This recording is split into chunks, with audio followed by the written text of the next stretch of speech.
Há momentos na nossa vida que não há o que fazer. A única coisa é descansar, esperar em Deus. Bom dia, este é o tema do nosso devocional de hoje.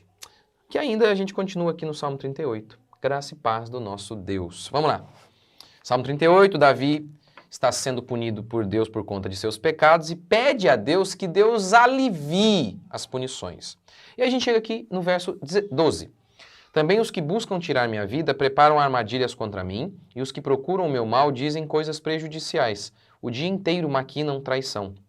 Mas eu, fingindo-me de surdo, não ouço e fico como um mudo que não abre a boca. Assim fico como quem não ouve, em cuja boca não há resposta. Mas, Senhor, espero por ti. Tu, Senhor, meu Deus, responderás. Então, os inimigos de Davi estavam perseguindo Davi, tramando contra Davi. E qual é a resposta de Davi? Silêncio. E esperar em Deus. Por quê? Muitas vezes é isso que a gente enfrenta. A gente não tem o que fazer. Tem que se humilhar. Colocar o rabinho entre as pernas e buscar em Deus. Nós vivemos numa era em que o homem foi alçado à posição de Deus. E, obviamente, isso é um ídolo. E ídolos não existem. Isso não existe. De que o homem pode todas as coisas, de que tudo a gente pode vencer por nós mesmos. Isso é um absurdo. Você pode tudo desde que você se dedique, você é o máximo, e toda essa baboseira que você ouve por aí.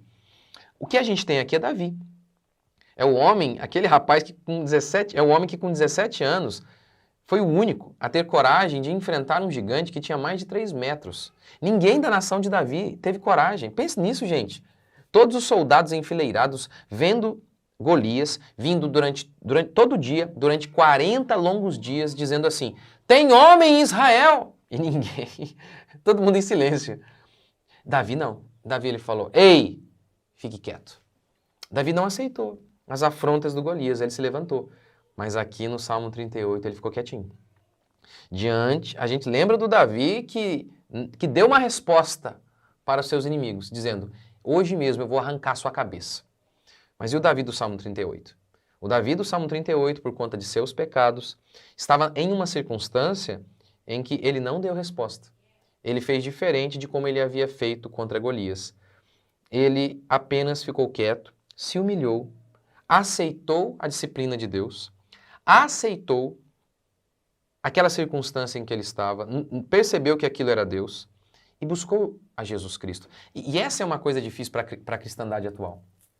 Por conta desse lixo dessas pregações, que é só sobre amor, que Deus vai te dar tudo, que Deus é um Papai Noel, eles não conseguem mais notar quando eles estão sendo disciplinados por Deus. Não conseguem. Estão lá, estão sendo arrebentados, esmigalhados por Deus. Não percebem. Por quê? Porque eles foram impedidos de ver isso, porque eles acreditam que Deus não pune. Porque o Deus deles, de boa parte dos evangélicos, não pune, não disciplina. É um vovô bonachão, não é um pai que ama, porque o pai que ama disciplina. Então, por conta disso, eles não têm essa percepção, porque Davi, veja a linguagem que Davi está usando. As tuas flechas se encravam em mim. Pelo amor de Deus, você consegue notar um crente falando dessa maneira sobre si? Porque Deus me puniu horrivelmente e de maneira justa, suas setas estão encravadas em mim, eu não consigo dormir porque Deus me persegue para punir meu pecado. Você ouve um crente falando nesses termos? Eles não acreditam nisso. Eles não acreditam. Ora, Deus é misericordioso, Ele pegou a adúltera no colo e disse: olha, cadê os teus acusadores? Onde eles estão? Ele perdoa pecado, mas Ele disciplina o seu povo. Ele disciplina os seus e de maneira justa, pesada. Pesada. O peso é o peso ideal, mas é pesado. Então, por conta disso, os crentes hoje não conseguem ver isso. Deus os disciplinando. E, obviamente, eles não dão a resposta certa, então. Não se humilham como Davi fez aqui. Não havia o que fazer. Davi não tinha resposta para dar. Coube a ele apenas se humilhar e confiar que Deus haveria de ser misericordioso. Misericordioso. É muito importante que você chegue ao fim de si mesmo. Isso é importante, é fundamental. Veja o que Paulo disse aos Coríntios.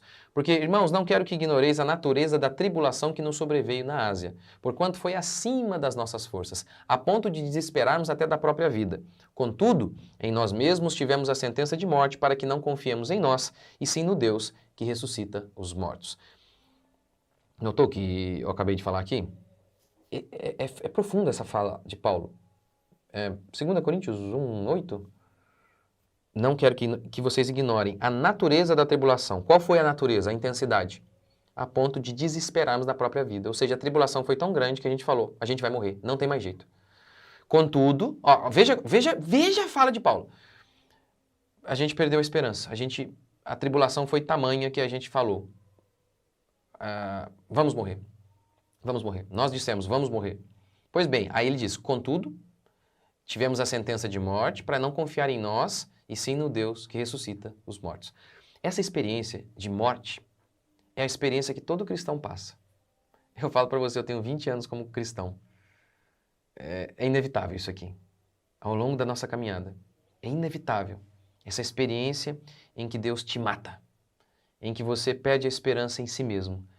Em que você nota, eu não sou nada. Eu sei que você diz isso aqui. Se eu perguntar para você, você vai dizer... Nobre gafanhoto, eu sei. Você vai dizer, não, eu não confio em mim. Oh, meu Deus, meu Deus, meu Deus. Quantos anos você tem andando com Jesus? Pouco tempo? Então, a sua fala ainda não é real. É como a fala de Jó. Lembra de Jó? Antes eu te conhecia de ouvir falar. Agora, depois que eu passei por vários sofrimentos, os meus olhos te veem. Então, os sofrimentos e as dificuldades da vida que Deus permite nos quebrantam, nos levam à morte. Para quê? Para que tenhamos o poder da ressurreição de Jesus Cristo. Ora, só pode ressuscitar quem morreu. Só pode desfrutar do poder de Deus aquele que morreu para as suas próprias forças. Isso é fundamental na experiência do cristão. Fundamental. Davi está vivendo isso aqui por conta do pecado dele. De certa forma, mesmo quando você não está em pecado, essa falsa percepção que a gente tem de que a gente pode, que a gente acontece, isso está em nós. Ainda que você não esteja em pecado, isso está em nós. Essa ideia de que a gente pode alguma coisa.